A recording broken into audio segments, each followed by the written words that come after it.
Salam, Bacha. Hello, good Monday. You.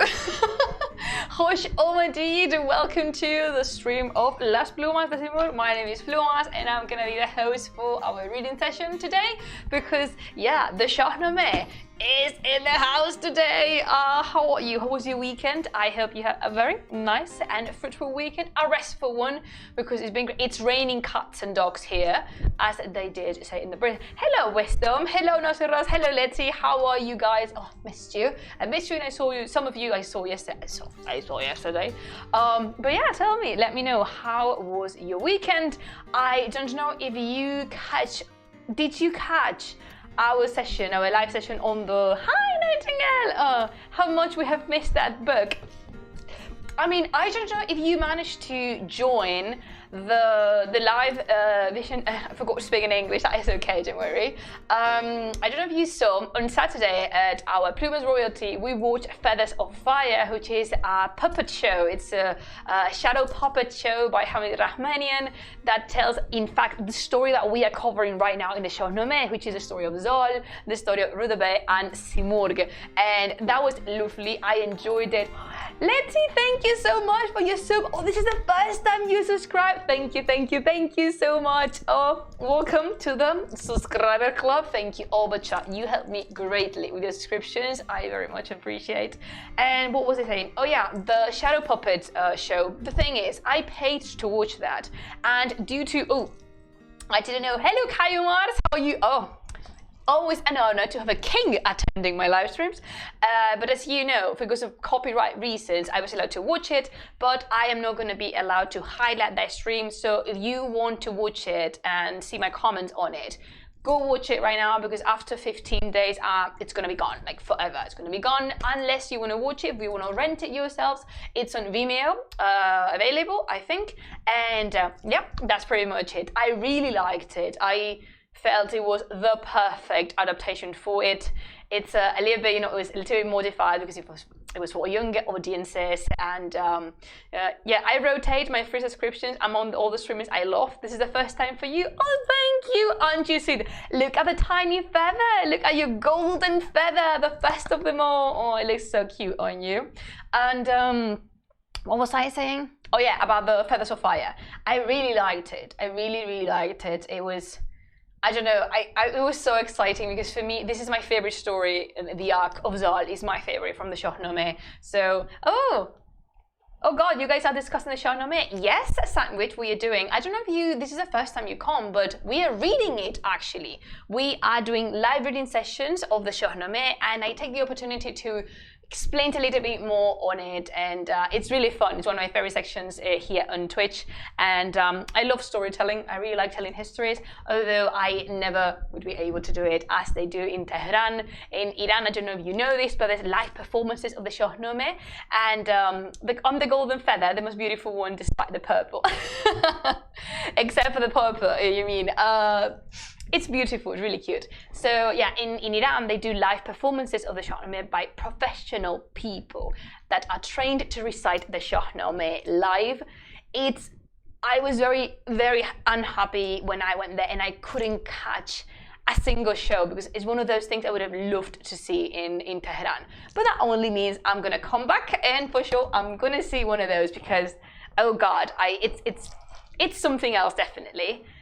It seems you've forgotten me. Oh, how come? Absolutely not. I could not forget you. It's just that you seem surprised that we are covering the Shāh-nāmeh. So I thought if you are a regular, you would have known that we do this regularly. But anyways, it was a pleasure to see you. I never forget about you, but I have a powerful memory. I didn't get the chance to see Feathers of Fire online, but this week I'll put the stream on my projector and widescreen. You're gonna love it. It's so cute. And in fact, I found the soundtrack. Do you want me to put the soundtrack link on here, on the chat? Oh yeah, what happened there? Do you want me to put because the soundtrack is open, it's on YouTube, it's actually available. It's a Dayan tradition called Nagali. Oh yeah, the reciting one, yeah. But yeah, if you want, I can just do a quick, oh, someone wrote a very nice comment about me on Twitter, sorry. Oh, thank you. Oh, they say that I do my live streams in perfect English. And thank you. I don't know if you're watching, but thank you so much for that. That is such a nice compliment. Thank you. I try my best. Great. So do you have it? Do you want me to post it on the chat for you? I love it. I mean, I normally write my dissertation listening to that one. And my favorite piece, you guys, there's one called Simurg. I think I'm very biased in life regarding like, Simurg-wise, but I don't care. I mean, she's the best, basically. And today we are drinking a tea. I tried to make masala chai and I failed miserably because I didn't. Masala chai is a tea that it goes with milk, some cardamom, some cloves, some spices, and some cinnamon, but I didn't have half of those. So the result is a very milky mixture. Yeah. Your favorite historian, Khudadat Reza Khani, started a ruckus in Twitter, picked a fight with partially literature professors. What happened? Fill me in. Oh, I don't know if I would say he's my favorite historian, but he's definitely one I admire, and I really like reading his papers. He's such a nice man. At least from what we've interacted, which is a little, it's very little. But yeah, Agha Reza Khani is such a good person. I feel he's a good person. So anyway, yeah. So you know what you came for. We are gonna continue reading the Shāh-nāmeh. I really like how this messes with my white balance. You can see now that you can see a little bit like more orangey me because this light blue is in here. But if I take it down, it goes back to be the pale white bluish. I don't know. It's just like I learned to do this when I was in uni. He commented on Ferdowsi and Shāh-nāmeh, which annoyed some people. Why? How come? What did he say? I'm very curious right now. What did Ustad Reza Khani said about the Shāh-nāmeh? I mean, to be fair, we are entitled to our own opinions, like, and also Shāh-nāmeh Abu Mansouri. So what's the problem about that? Sorry, I just don't see what could have he said that annoyed all the scholars. But I mean, if your arguments are backed up, why, like, you know, if you have an argument, I can't disagree with you.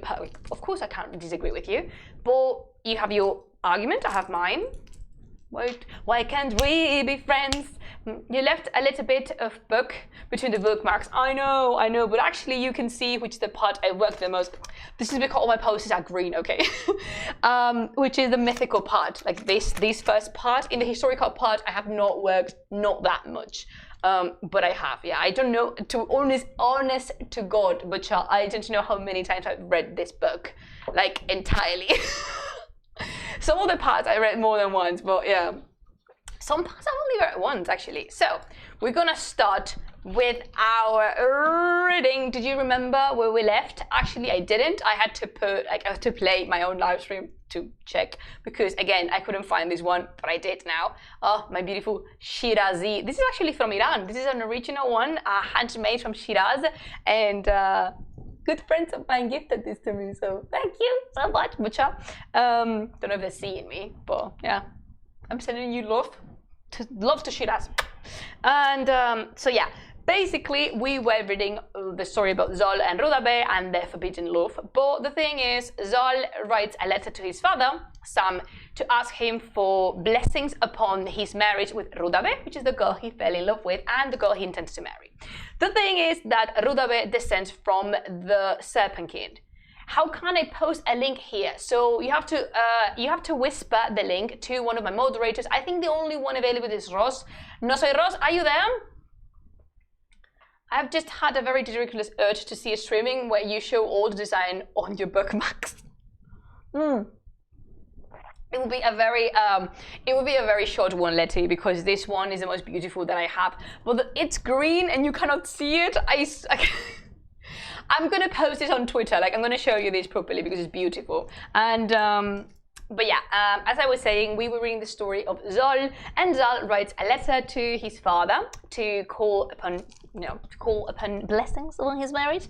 And then what happens is that Rudabeh descends from Zahok the serpent, the demon king, and the the King of Kings, which is Manusher, he doesn't want Rudabeh and Zol to get married. Therefore, he commands Zam, which is a very close friend of his, Sam, the father of Zol, to march upon Kabul, which is the city where everyone is, to burn it to the ground, like to destroy it completely. And yeah, that's where we stopped. And now we're going to see how would Zol and Rudabeh manage to escape this, and how will they navigate this very tricky situation. The requested tweet is in Persian, though. I can read it. I mean, yeah. But if you don't mind, I will do it later when I finish the reading, and I will go to see the thread that you're posting. So now what happens is that there's a very tricky situation for everyone, because Sam, I don't know if you remember this, but Sam, when he introduced Manusher to his son, when he retrieved Zal from the nest of Simurgh, Manusher made Zam promise that he would never go against the wishes of Zal, because he had abandoned him. Like, he owed his son every single wish he wanted. So Zal is using that to his advantage. However, Manusher is not convinced on this marriage thing. So no wonder Shah-Dad wanted to kill Rustam. Shh, spoiler, we haven't reached there yet. So so now we are gonna see what Sam does, because Sam is marching with his army against Kabul. So shall we? Now we are gonna read the moment where Sam and Zol, father and son, meet again. So news of what Manusher and Sam were planning, that is marching and destroying Kabul, reached Mehrab and Zol. Zal was enraged. He flung back his shoulders and his lips quivered in anger. He left Kabul saying, if a dragon comes burning the world with its breath and wishes to conquer Kabul, he will have to cut my head off first. Like, no one's gonna touch the city where my beloved is dwelling. Angrily, he made for his father's camp. And, oh, thank you. Just gonna open it and leave it here. Thank you so much for these, sandwich. I will certainly read it later. Angrily, he made for his father's camp, his heart filled with anxiety, his head with the words he would say. As the lion cub approached the camp, all the army rose to greet him. The banner of Fereydun was set before them, and the elephants were draped in red, yellow, and purple clothes. By the way, purple and red are amongst the most expensive dyes, so that is a way of saying that Sam is powerful. When Zal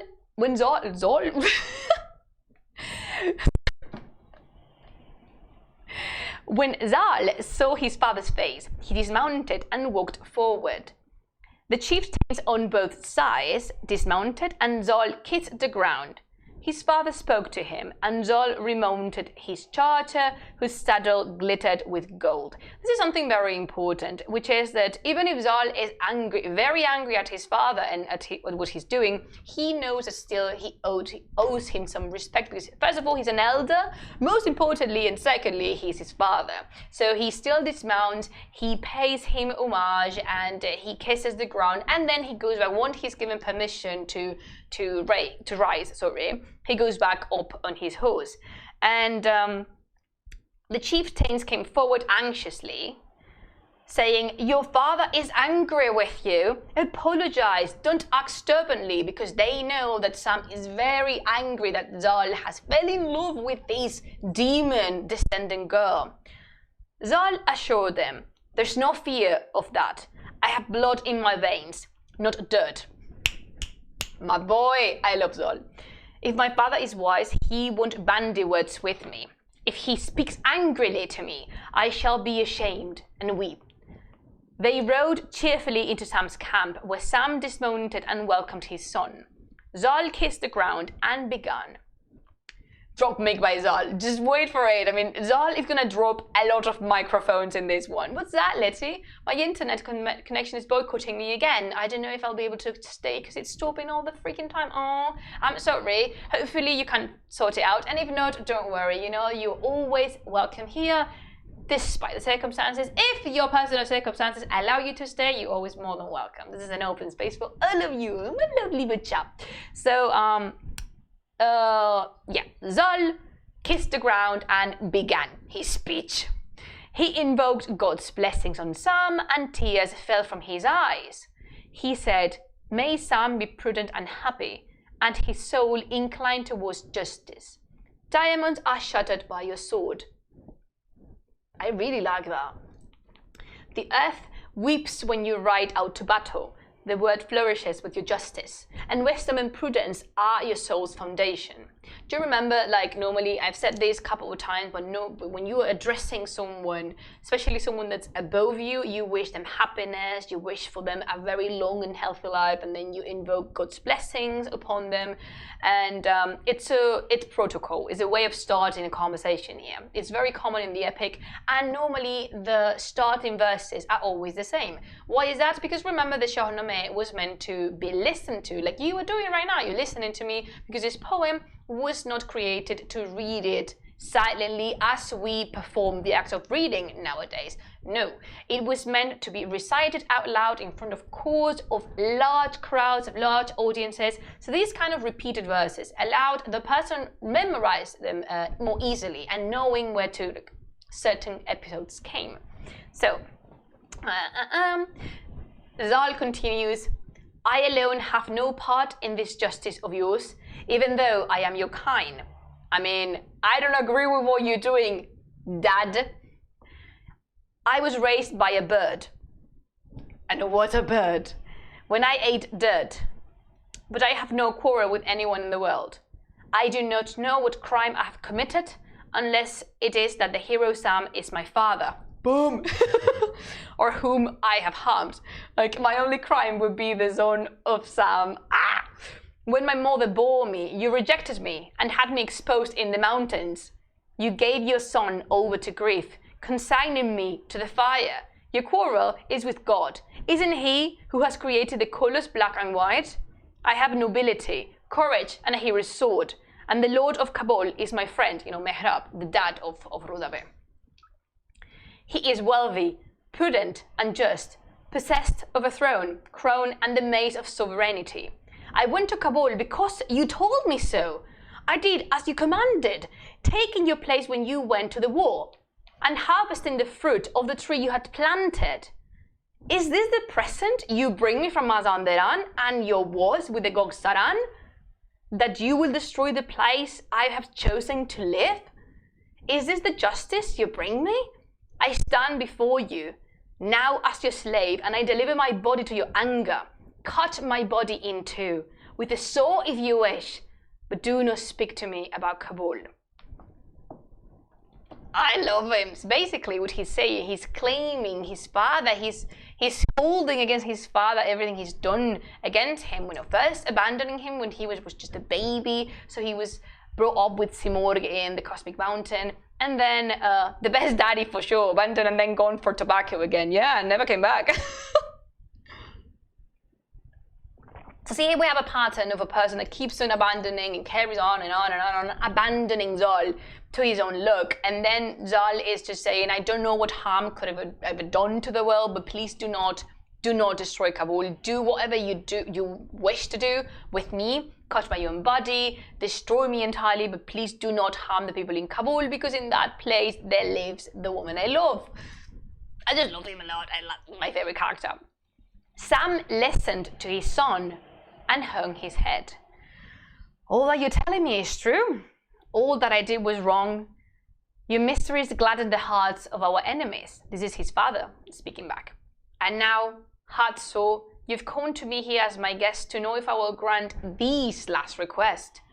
Be patient while I find a way to bring your cause persuasively before the king. I'll write a letter to him. You will be my trusted envoy to his majesty. I'll teach you what to say, and when you speak, King Manusher will grant you what you seek. If God's our friend, what we're about to do will hand you longed for heart's desire. You longed for heart's desire for you. So basically what Sam tells Zol is, don't worry, I have no intention I have no intention of attacking Kabul. In fact, what I want to do is to help you because you're my son, and I promise, I gave my word. Remember, again, in this poem, in this part of the epic, the word of a man encapsulates his value. And it's a big thing. It's a big thing in the epic. So basically, what Zal is hearing is that his father has no intention of attacking Kabul. Instead, he wants to help Zal convince Manusher that this marriage is auspicious. Because, I don't know if you remember, but Sam himself has consulted the stars. He's asked the astrologers to look into the future of this couple. Like, is this marriage going to be auspicious? Is this recommendable? Should we do as these two lovebirds desire, or is that going to bring horrors on our heads? And the astrologers said, no, all good. In fact, from this union, the mightiest hero of all time will be born. So that is something Sam is aware of, but Manusher is not. So Sam writes then a letter to King Manusher, and Zal is going to be his personal envoy. He's going to deliver the letter to King Manusher. They summoned a scribe and dictated a detailed letter. Sam began with the praise of God, invoking his blessings on King Manusher, and continued, as usual, again. As your slave, I have reached the 60th year of my life. So now we know that Sam is 60 years old, which is old at this time period. And also, I always say this, but because it's important for you to remember that Sam and Manusher fought together back when he was going against his great uncles, and they are good friends. So in this moment, Sam is much more hoping he would convince his friend, his good old friend, rather than the King of Kings. But he needs to bear in mind that, he still is the King of Kings. So, by the way, I think I didn't mention this, but in Feathers of Fire, in this puppet show, the figure of Manusher is inspired by the figure of Darius, which is Darius II, Darius II in Persepolis, when in this carving that he's sitting on a throne, he's inspired by that. So, in case you want to check that one out. This is what the letter says. As your slave, I have reached the 60th year of my life. The sun and moon have crowned my head with white camphor. Isn't that a beautiful way of saying it? I bound on my sword belt as your slave and made war on sorcerers. The world has never seen anyone ride his horse or wield his mace as I have done. Like, I battled for you greatly and for a very long time.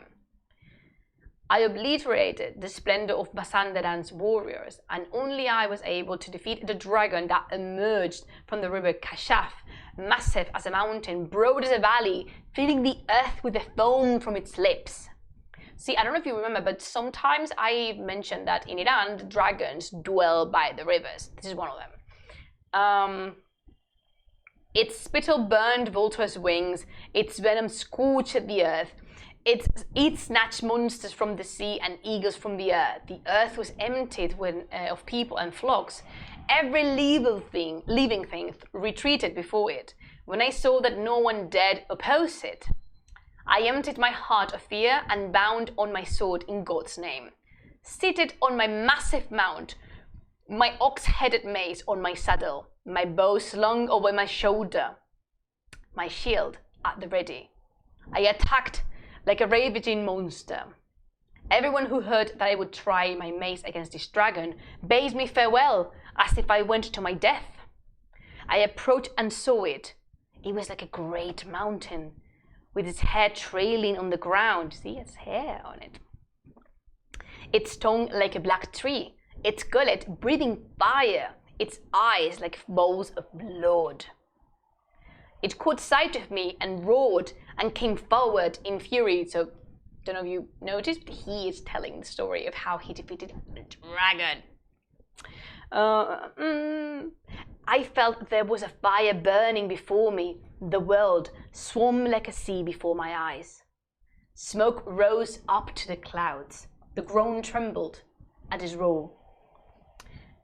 I too roared like a lion and shot a diamond-tipped arrow, pinning one side of its mouth, shut with the tongue and still hanging out like bloop. Impressive. Another arrow pinned the other side of his mouth, and a third went into his gullet. Blood bubbled up from his entrails, and invoking God's power, I struck my ox-headed mace down on its head. I smashed it as I would an elephant's, and poison flowed from the wound like a river Nile. The river Kashaf brimmed with blood and turned yellow, and the earth was at peace again and could rest. The world witnessed this combat. Afterwards, I was known as Sam, who kills with one blow, and they showered me with gold and jewels. When I came back from that battle, my armor had been burnt from my body, and I was left naked. My horse's barding had been stripped away, and for years the countryside there was covered with nothing but burned thorns and scrubs. I have placed my foot on the heads of chieftains and let my horse where lions had their lairs. That means very far away. Hi. And I have subdued Mazandaran and the Gogsaran, never thinking of my home, but always mindful of your glory and happiness, my king. But now my shoulders and the blows of my mace are not what they were, and I am bent with age. My son Zol, a hero who is worthy of fight on your behalf, has taken my place. And he has one secret request, which he will come to ask you.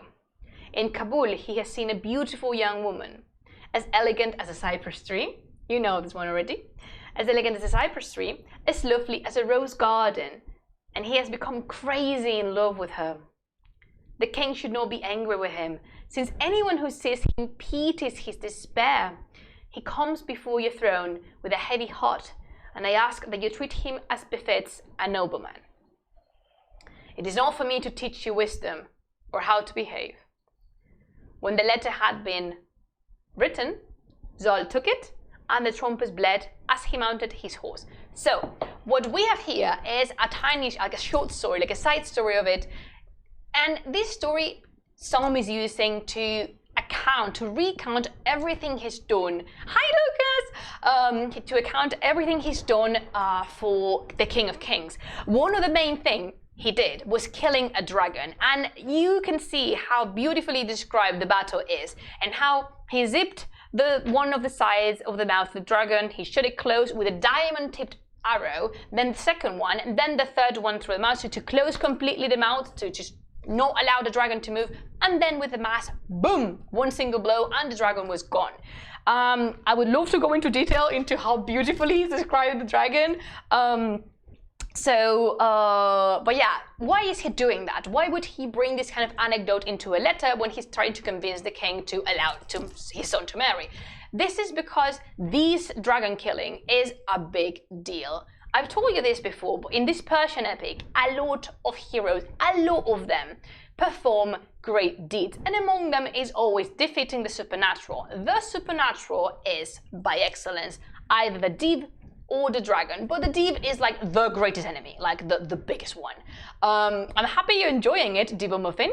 So yeah, the big enemy is the div, but shortly after, shortly comes the dragon. Sam has risked his own life to defeat a mighty dragon who was menacing the King of Kings' realm. Now, this story also encapsulates Sam's most powerful moment, his apex, the moment when his strength was on top of the world. However, time has passed, and now he has aged, and is the turn for Sal to take over the throne. So it's really smart, at least me. You know, I don't like particularly Sam. He's not a character I enjoy, but this is a very smart movement in the sense that he is saying, I'm just explaining to you what I did. I love you as a friend. I serve you as the most loyal of your warriors, but now my son has a request. Please listen to him, and I cannot teach you how to act because you're the King of Kings, but I'm hoping as the king, as a wise man you are, and also as my friend, you will listen to my son and his request. So with that letter on his pocket, Zal mounts and sets off to the capital of the world. But what's happening in the palace? What is going on inside those walls? Well, it's not. So everything's a mess right now. We're at the point in this story that everything's a mess. And by everything, I do mean everything's a mess. Zal is very worried that the King of Kings is going to condemn his union with Rudabeh. Sam is just at a crossroads. He doesn't know what to do, either to protect his son or to follow the orders of his kings. And then we move into the castle of Kabul, where Mehrab, the king of Kabul, he's not happy, because he has at his doorstep, he has a mighty army, the army of the King of Kings himself. It's just there, has set camp in front of his house, and he knows he is no match for them. He's fearing Kabul is going to be burned to the very ground, and he's like, what are we going to do? So once all this became known in Kabul, Mehrab the king was filled with fury. Now Mehrab is furious. He peremptorily summoned Sindocht. Sindocht is his wife. Sindocht is the queen, and if you remember from past live streams, she's my favorite, one of my favorite female characters in the whole Shāh-nāmeh. And he vented his anger with his daughter against her. He said, I don't have the forces to stand up against Persia's army and the army of Iran. I have no choice but to kill you and your vile daughter in public, in the hope that will placate him. Like, yeah, for sure. Like, there's nothing else you can do, right? You have to kill publicly your wife and your daughter. So the King of Kings is going to forgive you and your kingdom. Cool beans, sure.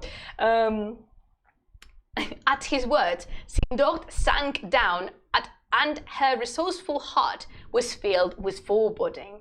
Then she ran to the radiant king, her arms folded submissively over her breast, and said, hear me out, and if you want to do something other than I suggest, do it. If you have wealth that you are prepared to give up in order to save your life, bring them in, and something good may come of his night. No matter how long the night lasts, its darkness must finally come to an end. The day will dawn, and when the sun rises, the world will glitter like a ruby. Mehrab replied, don't talk foolish talk to me. Don't talk all wives' tales to a warrior. Say what you know, fight for your life, or prepare for your body to be veiled in blood. So Mehrab is quite a fierce person, okay? He has his temper, let's say, like, yeah. So he's really willing. It's like he's just giving Sindocht a chance to defend herself and fight for her life. If not, he's just gonna do it. He's gonna kill her. He's just gonna do it. Sindocht said, my lord, I hope you will have no need to shed my blood. The courage, Bacha, like the courage and the cold blood to stand before someone that is threatening with killing you. I must go to Sam. It's who I must draw this sword from his sheath. I shall risk my life and you, your wealth. Give me the treasure to take to him as a present. Mehrab replied, this is the key. Gives her the key. We shouldn't worry about wealth. Take slaves, take horses, thrones, crowns, and be on your way. It might be that Kabul won't burn over our heads, and that his clouded heart will shine on us again. Sindocht said, my lord, value your life rather than your wealth. But when I go looking for some solution to all this, you must not, listen to this, Bacha, you must not treat Rudabeh harshly. You must not hurt my daughter. I care for her more than for anything in the world, and you must swear not to harm her. Queen off her throne. So basically, Sindocht herself is offering to sort every mess, like all this mess. She's gonna sort out. She is gonna go into the enemy's camp with all this wealth to present to the king in order to convince him not to attack Kabul. She is gonna do it, not the king. The queen herself is gonna mount her horse and march before her enemy. And then before leaving, she's very insistent that her husband, won't harm her daughter. And she makes him swear it. He makes him swear that she's not going to touch her because she's dear to her. She's her daughter. She loves her.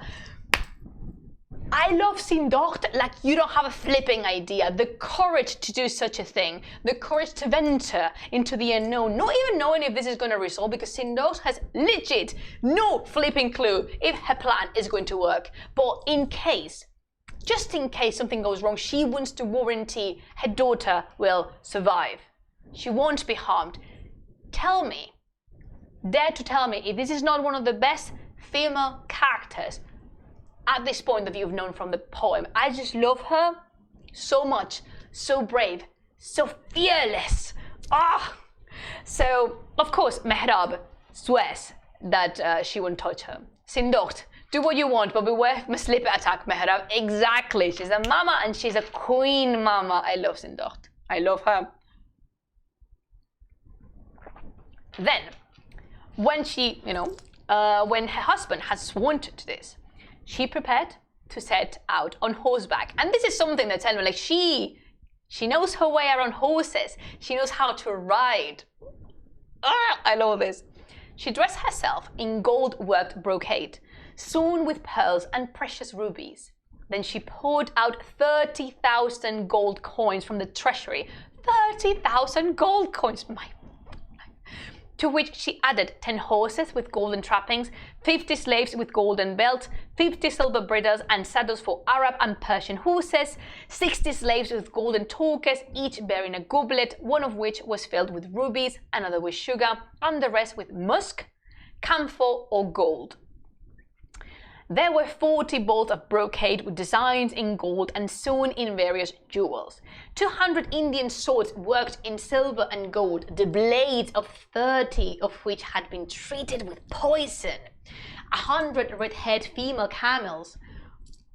I love this kind of camel. It's a Bactrian camel, by the way. I don't know if you've ever seen them. If you Google Bactrian camel, you will check. They'll have a good insight. They're really fluffy and really fun. 100 more to carry loads. A crown set with jewels, together with earrings, armbands, and a toque. A golden throne studded with gems, as beautiful as heavens.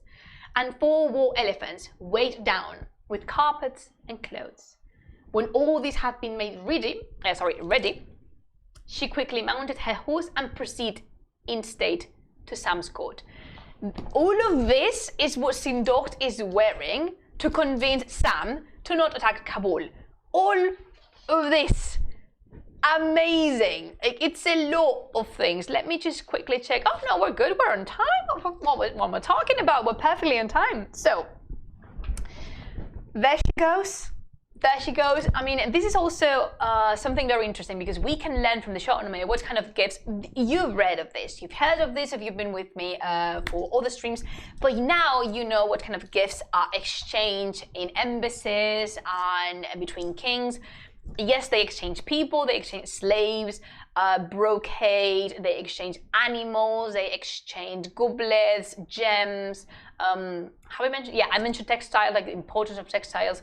They weapons, furniture. And this is something I always like to emphasize because when we think of treasures, we were sitting at home pleasantly with our tea, and I ask you to think of a treasure, probably you will think the first thing into like more or less a pirate's treasure with golden coins, with gems, with jewels and all that jazz. However, at this point in medieval Iran, a treasure of course includes all of this, but also includes, for example, animals. Good quality, highly demanded animals like war elephants, like red-haired camels, like horses, of course, Arab horses. And something interesting as well is that not only the horses are valuable, but also all the accessories for them. And of course, people is considered to be a source of wealth. And the thing with furniture, when they give up, when they exchange gifts like seats. You could tell, yeah, thrones. When they say thrones, they do not mean a throne to sit and receive an audience, but rather they are more talking about a very luxurious chair. But they also gave away chairs and tables. I already say chairs. I mean like tables and sometimes beds, and all that jazz. So when Sindot arrived before, but Shah, I cannot emphasize the guts this woman has. So she herself, alone, a woman, has entered the enemy's camp as the queen she is, and she's gonna demand to be seen by the king personally, because she is gonna negotiate the future of her kingdom. I love her. When she arrived, she did not call out or give her name. Instead, she told the guards to say that someone had come as an envoy from Kabul, bringing a message from the warrior Mehrab to the war conqueror Sam. The Chamberlain presented her news and was told to admit her. Sindot dismounted and hurried before the king. She kissed the ground and made her obeisance before Sam and his noblemen. Again, we're seeing the importance of protocol. Then she had the slaves, horses, and other forms of wealth displayed one by one before Sam, and the column of gifts stretched for 2 miles. Sam was astonished at the sight and sat brooding on it, like a man in a drunken stupor. Like, Sam cannot believe how lucky he's just been. His arms were folded over his chest, and he hung his head. He said to himself, where did all this come from? And why has it been brought here by a woman? If I accept this from her, flipping the page, Manusher will be angry with me. And if I return them, Zal will rise up in fury like Simorg. I love this. So you see, like, they're comparing Zal to his mom, to his supernatural mom, the Simorg. But you see, do you remember? I hope you do, but if not, don't worry, it's okay. Do you remember that when I first described Simorg, I told you that she is terrifying in the sense that humans do not want to mess with her, and she is not the supernatural creature, the kind one you go to for advice, or you approach. She's not approachable, she's terrifying because she's bloody powerful. So now you can see it. The poem confirms us when they said Zal will rise up in fury like Simorg. He will be as furious as his mom, and for the love of God, we don't want that. We definitely don't want that. So Sam doesn't know what to do. Finally, he said, give these to our treasure as gifts, sent in the name of a beautiful woman from Kabul. Sindot was reassured. She had 3 lovely girls with her, pale-skinned, as elegant as cypresses. Each of them held a goblet filled with rubies, pearls, and other jewels, and they poured these out pell-mell before the king, then exit from the court. Sindot said, young men become as wise as old men, listening to your advice. Great men are instructed by you, and your glory illuminates the dark world. Evil's hands abound by your goodness, and the path to God is opened by your mace. If Mehrab has sinned, his eyelashes are wet with tears. The inhabitants of Kabul are innocent. What has their leader done that they should be destroyed? They are the slaves beneath the dust of your feet. The whole town lives for you.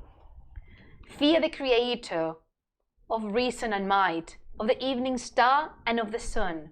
He will not approve of such an act from you. Do not bind on your belt for bloodshed. Like, Sindot is trying to tell him, like, do not do this. Do not destroy the city, a city filled to the brim with innocent people, because that is going to cost you. You are going to add that to your already sinful soul, because let me remind you, Zom, that you abandoned your kid when he was just a baby.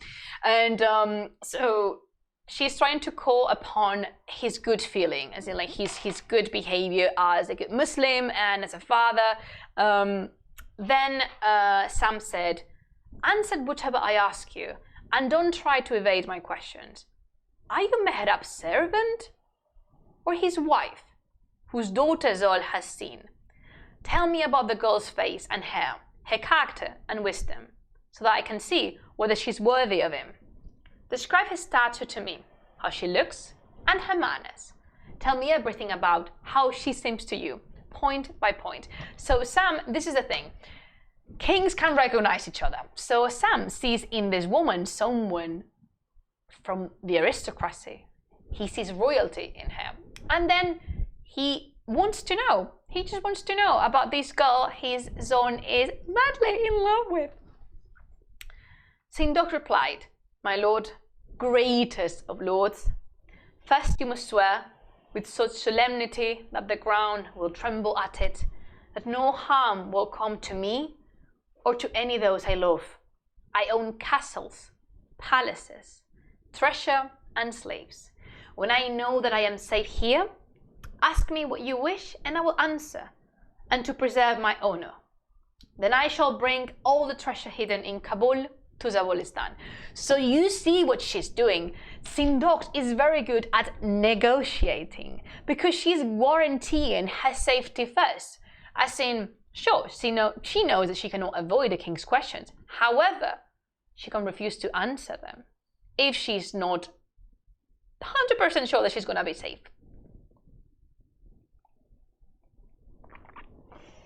Sindok, I only hope I'm giving her the justice she deserves, because I cannot emphasize how important she is and how important everything she does is for the poem. Amazing. So Sam took his hand in hers, gently caressed it, and swore as she had requested. He says, don't worry, I'm not going to harm you or the people you love. Then she said, I am from Zahok's family and married to Mehrab. I am the mother of the beautiful Rudabe, for whom Zal is ready to sacrifice his soul. Yes, he is. Throughout the night until dawn days, all of us called down God's blessings on you and on King Manusher. Now I have come to know what you wish and to find out who your friends and enemies are in Kabul. If we have sinned and are unworthy to rule there, I stand before you here in my misery. Kill those who are worthy to die. Imprison those who should be imprisoned, but dare not burn the heart of the innocent inhabitants of Kabul, an act which only will bring darkness upon you. Sam saw he was dealing with a clear-sighted and intelligent woman, whose face was as lovely as the springtime, who had the stature of a cypress tree, whose waist was as slim as a reed, and who had the gait of a pheasant. He answered her, I swear on my life that I shall keep faith with you. I approve of Sal's choice of Rudabe as his wife, and may you, Kabul, and all who are dear to you live in safety and happiness. Although you are of another race than us, you are worthy of the crown and the throne. How beautiful it is! This is the way of the world. There is no shame in it, and there's no fighting with God's decrees. One is raised up, and another cast down. One lives in wealth, and another in want. One in happiness, and another in misery. I have written a letter begging Manusher to look favorably on us, and Zol himself has taken to him. He set off so quickly that it seemed he had grown wings, bolting into the saddle without seeing it, and his horse's hoofs seemed to take no account of the ground. He was very fast. The king will give him an answer. A smile will mean he agrees to our request. This prince, who was brought up by a bird, is in despair. The tears from his eyes moisten the earth at his feet. Oh my God, he's so in love. How dramatic you like to be. And if in her love for him, his bride suffers as he does, it would be no surprise if the two of them died of grief. Like, they are so sad they cannot be together. They're gonna die of grief. The drama. Show me the face of this child born of a dragon's race, because yeah, Rudabe has the blood of the Demon King, and you will be rewarded. Sindok replied, if you would make your slave's heart happy, ride to my palace. It would raise my head to the heavens in joy to bring a king like you to Kabul, where every one of us will be ready to sacrifice his life for you. For the drama, indeed, for the drama, for the people who's gonna die of grief because they cannot be together. Oh my goodness. To them, to Sindocht. Oh, she's the only one responsible. All of this is going well. Oh, I love her. See, this is my favorite. Well, my favorite cycle is the one of Zahog, but these characters are so good. So good. Sindocht saw that Sam's face was all smiles, and that thoughts of revenge had been uprooted from his heart. He doesn't want to fight anymore. He's okay. She sent a messenger who rode as quickly as the wind to Mehrab, bearing the good news. Forget all your suspicions and worries, she wrote. Be happy in your heart and prepare to receive a guest. I shall come immediately after this letter and will not halt on the way. So the in-laws are officially meeting. This is the meeting, the official meeting of the in-laws. How happy is that? The next day, as sunlight flowed into the world and men woke from sleep, Sindocht made her way to Sam's court, where she was greeted as the best of queens, because she is the best of queens. Sindocht is my favorite queen. Definitely my favorite queen.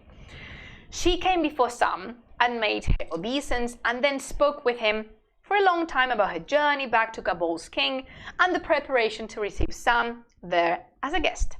Sam said, "Go back and tell Mehrab what you have seen here." Then he had a present prepared for her, consigning to her all that he owned in Kabul, including palaces, gardens, a farmland, and he also gave her flocks, carpets, and clothes. Then he took her hand in his and swore friendship with her, accepting her daughter and giving her his warrior son, Zal. He concluded, "Stay in Kabul and be happy. Have no fear of anyone who wishes you ill." Her face, which had been so downcast, blossomed again, and she set off home under a fortunate star. So what's happened here? Basically, to summarize this, Sindocht has shown courage, she's shown intelligence, she's shown manners. She's basically behaved like a proper queen, a queen that's willing to sacrifice everything to save her kingdom and her daughter. And that Sam, as a wise person, can see and can value. Sam was already convinced that this marriage had to happen. However, seeing how much effort, and possibly because of the kaching Sindocht was bringing, he was convinced, like definitely convinced, this has to happen. And then what he does is warranting personally that Kabul is going to remain an independent kingdom. Well, not independent, they're going to be vassals of the King of Kings and possibly vassals of some, but they are not going to be moved from where they are. They're not going to be destroyed in any way. 2 miles of gifts sure helps a little. Yeah, definitely a little. Definitely. But basically, they are entitled to the land, to the possessions, and they now have a little bit more territory. Sam has given her some gifts, which I wonder, has he given her new gifts? Or has he given her some of the gifts she brought back? Because they exchange gifts all the time. So possibly in one of these exchanges, he's given her something she gave out first. I don't know. I don't know the bits and bobs about it, but it's something I do wonder. Like, here, have some horses. Here, have some other horses. Oh wait, isn't that horse I gave? You know what I mean? I don't know. I mean, these are the kind of things the poem does not talk about. However, Zal still not there. Zal has went to get the last person's approval, which is King Manusher. And let me just quickly check. Okay, I think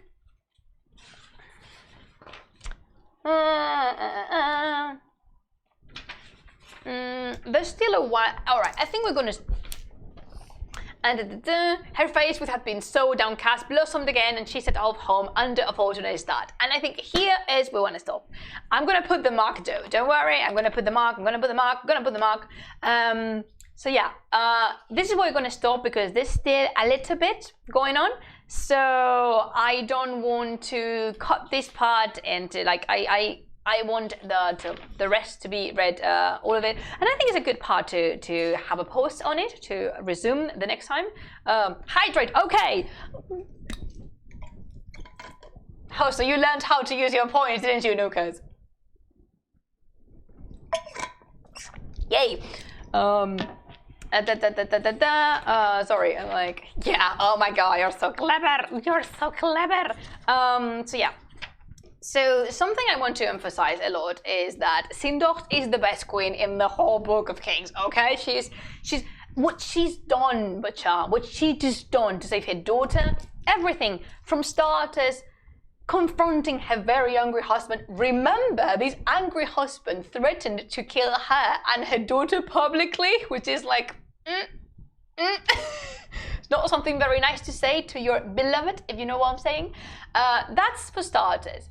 And then she offered to sort all this mess out because Mehrab didn't have a better idea than saying, okay, clearly the only thing for us to do is to sacrifice you, to execute you publicly so the king won't invade Kabul. It's like, really? What about, I don't know, talking to him a little bit? What about trying to convince him, you know, by speaking like proper humans? It's a good plan, Mehrab. Yeah, but I don't know if this happened this way, okay, because the poem doesn't say, but I imagine Mehrab properly panicking, pacing up and down, hands in his head, like, oh my God, oh my God, oh my God, like, you know, like the anxious person he appears to be.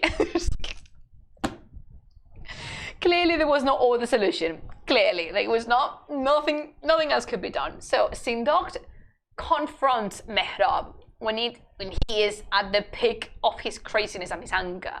Then she makes him promise he's not gonna dare to touch her daughter because he's the dearest person in the planet for Sindocht. He swears. Then she sets off by herself. I mean, yeah, she has the escort and she has all the slaves with her, but you know what I mean. Like, with no other figure of power, of authority, she is the figure of power or authority. And she sets off to the camp, to the enemy's camp. Once there, she doesn't reveal who she is.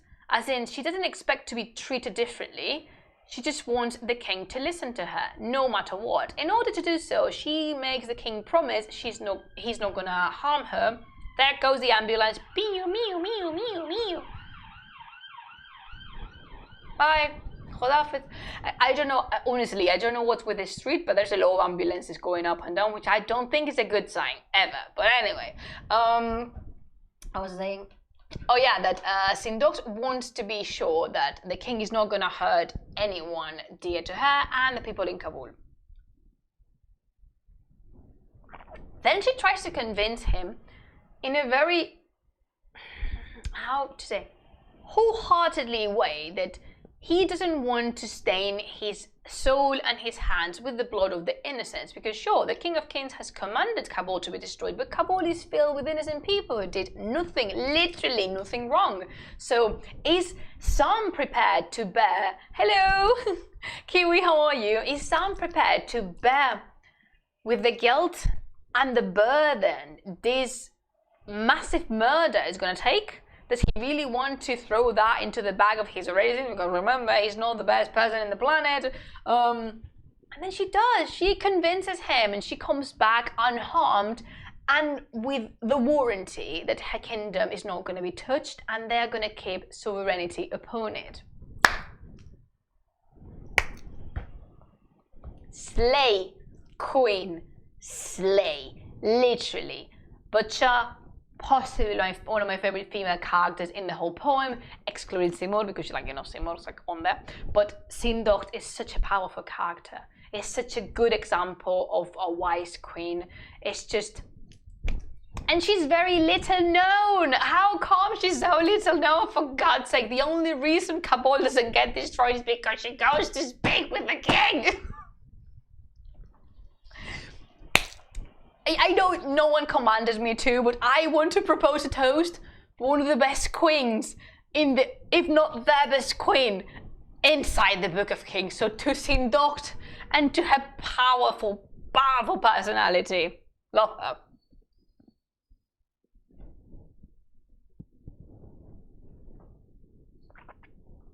I love Sindocht. That's it. I mean, that's.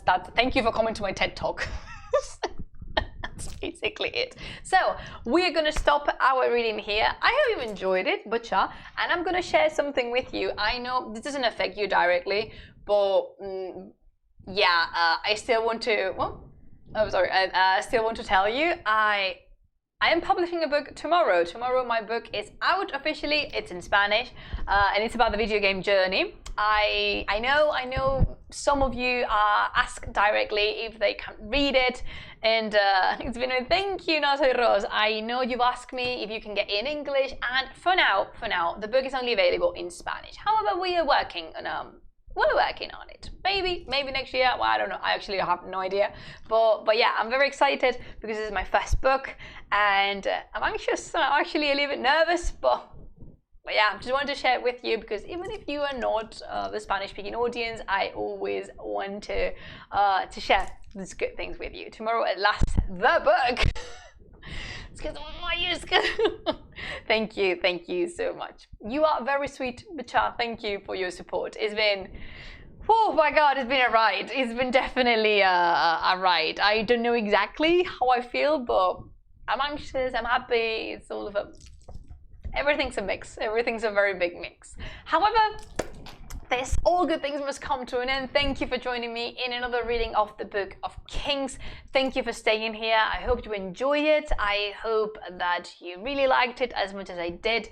And I didn't say this at first, but thank you so much to everyone who makes this community possible, starting from the people who follow this channel. Thank you for following the channel, and thank you for subscribing to this channel.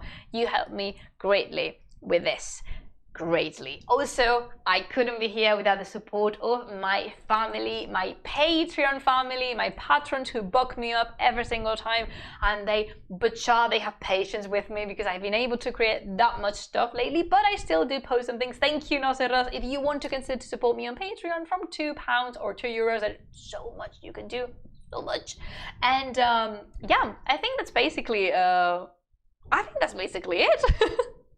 Thank you, just thank you for coming, and yeah, I hope now you're a little bit more curious on the Book of Kings. And remember, the live stream where we watched Feathers of Fire is expiring soon, so you'd better go watch it if you want to enjoy it. And what else? Am I leaving something? I don't think I am leaving. Am I forgetting something? Did the ambulance stop passing through? I'll take that as a sign that everyone's safe now. What? No? It just... Really, Kiwi? Is that your question? No, but to your reassuring, the ambulance just went by. Like, pew, and left. To greener pastures. I don't know where they go.